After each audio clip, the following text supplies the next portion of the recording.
അപ്പോൾ ദേ ഈ പിക്ചറിൽ കാണുന്ന പിങ്ക് ഷർട്ടാണ് ഞാൻ വാങ്ങിച്ചിട്ടുള്ളത്. ഇതിന് ഒരുപാട് വ്യൂസും അതുപോലെ തന്നെ കുറേ ആൾക്കാർ ഇത് പർച്ചേസ് ചെയ്തിട്ടുണ്ട്. അത്യാവശ്യം നല്ല വൈറലായിട്ടുള്ള പ്രോഡക്റ്റാണ്. പോരാത്തതിന് അതിൻ്റെ പ്രൈസ് റേഞ്ചും ആയാലും നമുക്ക് അഫോർഡബിൾ ആയിട്ടുള്ള റേറ്റും ആണ്.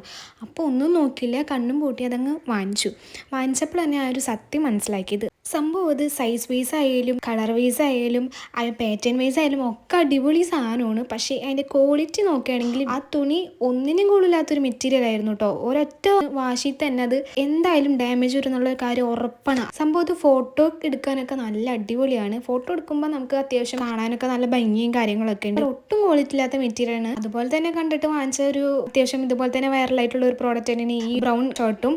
അതും പിക്ചറിൽ കാണിച്ചിരിക്കുന്നത് വേറൊരു മെറ്റീരിയലും വന്നിരിക്കുന്നത് വേറൊരു മെറ്റീരിയലാണ്. സംഭവം ആ റേറ്റിനുള്ള ഒരു ക്വാളിറ്റി തന്നെ ഉള്ളൂ അതിന്. സാധാരണ ഞാൻ ആ ഒരു റേറ്റിന് ഇതുപോലെ ടീഷർട്ട്സ് കാര്യങ്ങളൊക്കെ വാങ്ങിച്ചിട്ടുണ്ട്. പക്ഷേ എനിക്ക് നല്ല അടിപൊളി ക്വാളിറ്റി ഉള്ള ഐറ്റമാണ് കിട്ടിയിട്ടുള്ളത്. അപ്പോൾ ആ ഒരു പ്രതീക്ഷ വെച്ചാണ് ഈ ഒരു ഐറ്റം വാങ്ങിച്ചത്. സംഭവം അതിൻ്റെ ക്വാളിറ്റി ഭയങ്കര ബാഡാണ് കേട്ടോ. പിന്നെ ഫോട്ടോ എടുക്കാൻ വേണ്ടി മാത്രമായിട്ട് നോക്കുകയാണെങ്കിൽ നിങ്ങൾക്ക് ഇത് വാങ്ങിക്കാം, അല്ലാത്തൊരു വേണ്ടാന്ന് വെക്കാം കേട്ടോ. കോഡ് വേണം എന്നുള്ളവരുണ്ടെങ്കിൽ ജസ്റ്റ് ഒന്ന് കമൻറ്റ് ചെയ്യും.